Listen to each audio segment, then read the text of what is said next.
लहरों से डर करके नौका पार नहीं होती, कोशिश करने वालों की कभी हार नहीं होती। नमस्कार, मैं हूं विनय सिंह और आज की चर्चा रिच डैड पुअर डैड पर। Written by Robert T Kiyosaki.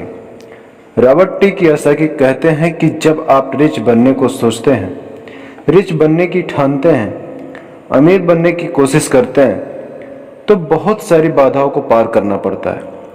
तो उनके अनुसार अमीरी की राह में 5 ऐसी बाधाएं हैं जो लोगों को रोकती हैं आगे बढ़ने से। पहला कारण है डर, पैसा खोने के डर से पार आना। रॉबर्ट टी कियोसाकी कहते हैं कि वे न जाने कितने ऐसे अमीर लोगों से मिले हैं जिन्हें पैसे का नुकसान हुआ है, पर वो फिर भी अमीर हैं। पर एक भी ऐसा गरीब इंसान से नहीं मिले जिसने अपनी एक दमड़ी भी खोई हो। अमीर बनने की राह में, इन्वेस्टमेंट की राह में पैसा खो जाने का डर बहुत ही नेचुरल है, बहुत ही स्वाभाविक है। ये हर इंसान को होता है, अमीरों को भी होता है, गरीबों को भी होता है। पर प्रॉब्लम डर नहीं है, प्रॉब्लम है कि आप इस डर का सामना कैसे करते हैं। पैसा खोने के बाद की स्थिति से, उसकी सिचुएशन से किस प्रकार से बाहर आते हैं, आप अपनी असफलताओं को किस तरह से ट्रीट करते हैं, ये आपकी लाइफ में बहुत इंपॉर्टेंट है। ये आपकी लाइफ में केवल पैसे के बारे में नहीं, बल्कि हर चीज के बारे में है। एक अमीर आदमी और एक गरीब आदमी के बीच का अंतर जो होता है, वो बस यही होता है कि अमीर आदमी अपने डर से किस प्रकार जीतता है और गरीब आदमी अपने डर से किस तरह हार जाता है। लोगों के पैसा खोने का डर ठीक वैसा ही जैसे कि मोटरसाइकिल से गिरने पर चोट लगने का डर। उस चोट लगने के डर से ज्यादा एक्साइटमेंट आपको उस बाइक को चलाने का होता है, और उसी एक्साइटमेंट में, उसी खुशी में आप बाइक चलाना सीख लेते हैं। ठीक वैसे ही पैसा के खोने के डर से ज्यादा उसे अर्न करने की खुशी आपको हो, तो आप धीरे धीरे प्लान वे में एसेट्स पर ध्यान देंगे, उन्हें खरीदेंगे और एक वक्त पर अमीर बन जाएंगे। रॉबर्ट टी कियोसाकी कहते हैं कि पैसा मेरे लिए काम करे और मैं पैसे के लिए काम ना करूं। मेरा ये पहला सबक दरअसल ताकत के बारे में है। अगर आप पैसे के लिए काम करते हैं तो ताकत को अपने बॉस के हाथ में दे देते हैं, या आप जिसके लिए काम कर रहे होते हैं, आप अपनी आज़ादी उसके हाथ में दे देते हैं। अगर आपका पैसा आपके लिए काम करता है तो आप अपने पैसे के, अपने काम के, अपनी जिंदगी के खुद मालिक होते हैं। एक बार हमें हमारे लिए काम करने वाले पैसे की ताकत का ज्ञान हो जाए, फिर हमें पैसे के लिहाज से स्मार्ट हो जाना चाहिए और हमें डराने वाले लोगों से निपटने के लिए रास्ते ढूंढ लेने चाहिए।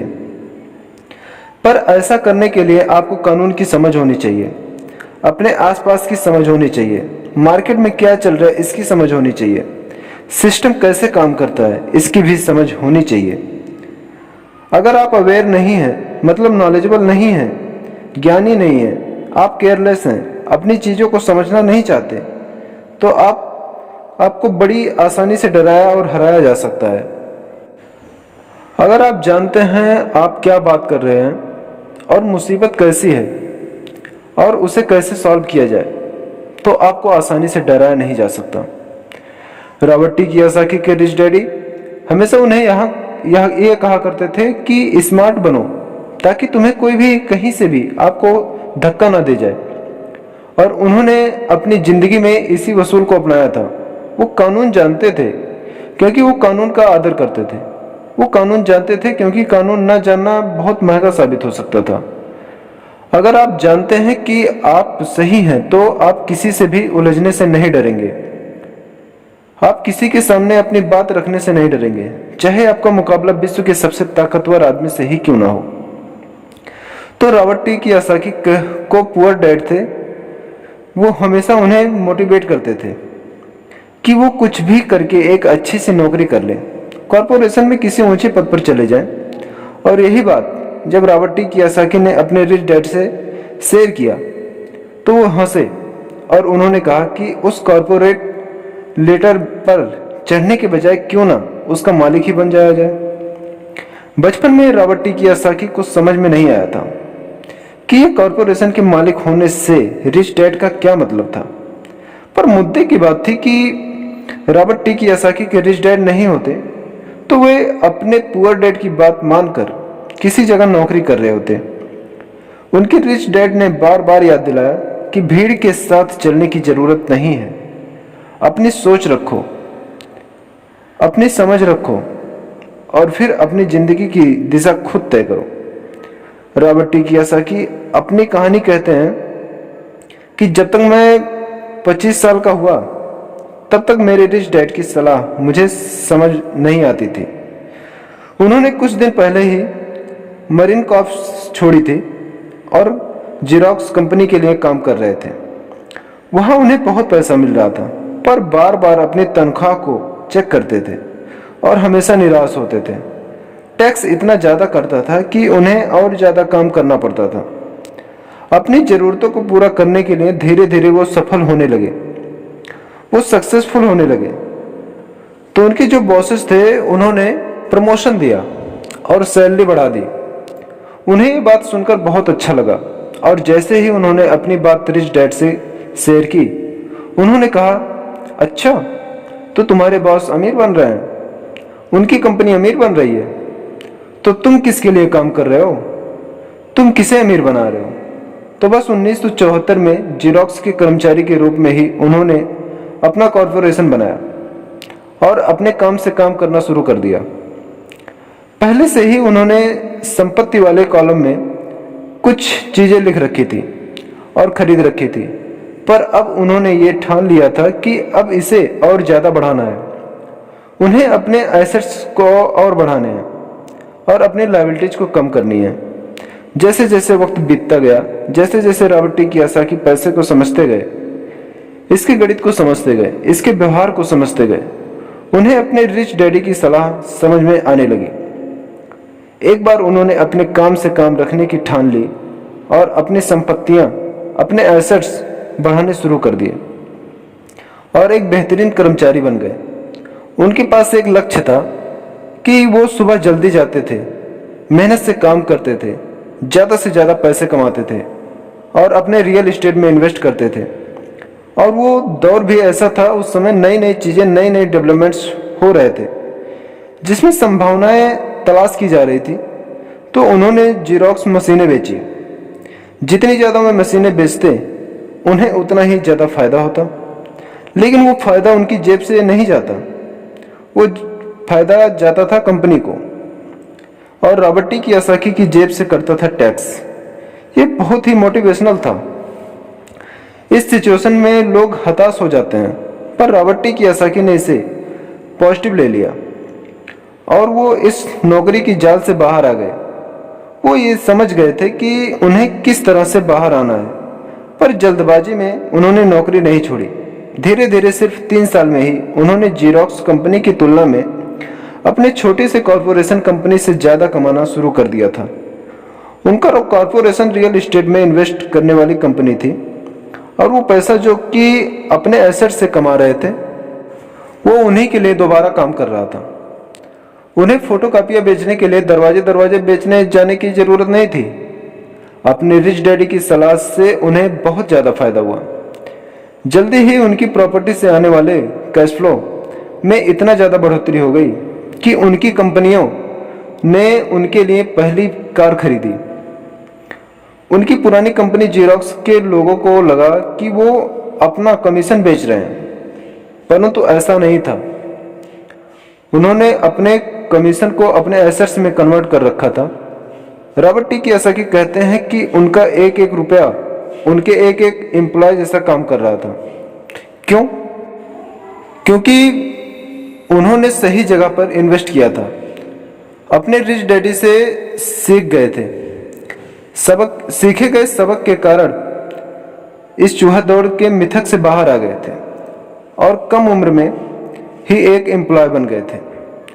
स्कूल में पढ़ाया जाता था कि कैसे एम्प्लॉय बने, पर अपने रिच डैडी की बात मानकर वो एक एम्प्लॉयर बने और ये सब पॉसिबल हुआ पैसे की सही जगह इन्वेस्ट करने की समझ से, पैसे को मैनेज करने की समझ से। फाइनेंशियल लिटरेसी से बहुत सारी मुश्किलें आई, पर अपनी सूझबूझ से, अपनी नॉलेज से, अपनी अवेयरनेस से रॉबर्ट टी कियोसाकी उन मुश्किलों से आगे बढ़ते गए और लोग उनको फॉलो करने लगे। वो जब भी फाइनेंशियल सेमिनार में दूसरों को सिखाने को जाते तो उन्हें अपनी बात बताते और वो हमेशा कहते कि फाइनेंशियल आईक्यू स्पेशलाइजेशन के 4 बड़े फील्ड्स हैं, 4 बड़े फील्ड से आने वाले ज्ञान का मिक्सर है। तो 4 फील्ड्स कौन कौन से हैं? पहला है अकाउंटिंग। रॉबर्ट टी कियोसाकी कहते हैं कि जिसे मैं फाइनेंशियल साक्षरता कहता हूँ, एम्पायर खड़ा करना चाहते हैं, साम्राज्य बनाना चाहते हैं, तो ये सबसे इम्पोर्टेंट है। आप जितने ज़्यादा पैसे के लिए जिम्मेदार होंगे उतने ही ज़्यादा आपको बारीकी से नॉलेज होने की ज़रूरत है। नहीं तो आपका जो साम्राज्य है, आपका जो एम्पायर है, वो ताश के पत्तों की तरह ढह जाएगा। इस योग्यता, इस क्वालिटी की वजह से आप किसी भी बिजनेस की जो कमजोरियां हैं, वीक पॉइंट हैं, उसकी जो प्लस पॉइंट हैं, उन्हें पहचान सकते हैं। दूसरा फील्ड है जो है इन्वेस्टमेंट, जिसे वे पैसे से पैसे बनाने का विज्ञान कहते हैं।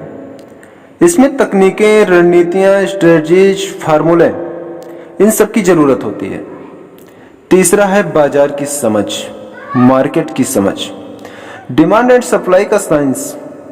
बाजार की तकनीकी पहलुओं को जानने की जरूरत है जो कि भावनाओं द्वारा संचालित होते हैं। जी हाँ, मैक्सिमम जनता इमोशनल होकर चीजें करती हैं और उसका फायदा उन लोगों को होता है जो कि दिमाग से सोचते हैं, खास करके पैसे के बारे में। चाहे वो गाड़ी खरीदना हो, घर खरीदना हो या कोई भी सुख सुविधाएं हो, ये सारी चीजें इमोशन से होती हैं और फायदा हमेशा दूसरे व्यक्ति को होता है जो इन्हें बेच रहा होता है। और चौथी फील्ड है कानून।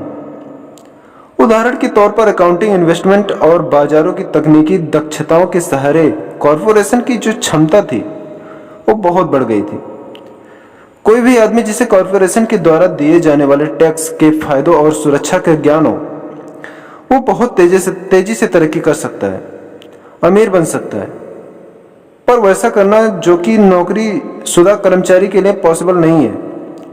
उन दोनों में उतना ही डिफरेंस होगा जितना कि पैदल चलने वाले इंसान में और उड़कर जाने वाले इंसान में होता है। ये अंतर बहुत ज्यादा है।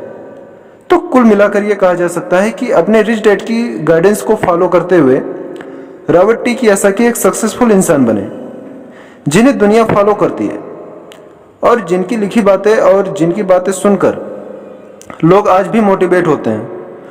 दोस्तों, अगर आपको ये बुक समरी पसंद आई हो तो BKFM 9.0 को फॉलो करें और हमें कमेंट सेक्शन में जाकर ये भी बताइए कि आप कौन सी बुक समरी सुनना पसंद करेंगे और आप ये भी बताएं कि आप किस शहर से बिलोंग कर रहे हैं। धन्यवाद।